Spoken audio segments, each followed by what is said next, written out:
कहाँ बानी चाची? अरे मम्मी जी रे। नमस्ते।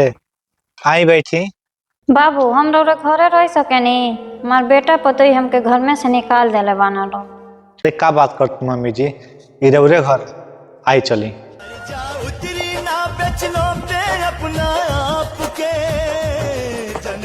बैठी, हम बस घरों में सब पानी लेके आवत नहीं।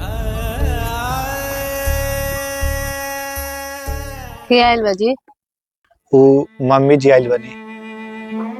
अब आज के बाद सब हमनी साथे रही हैं। फिर मम्मी के का डरामा बा, हर बार मुंह उठा के हमने घर चली आली।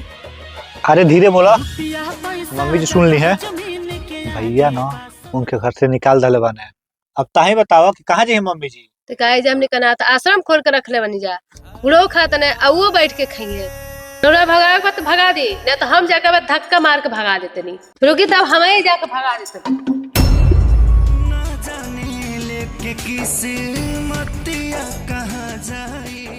मम्मी तू बेटी माई के बंटवारा कब से होखे लागल? सबके घर के पतो यही तरह कर तड़ी सो, वही से घर घर नहीं खेरई गई। जन भुलई हा ए भा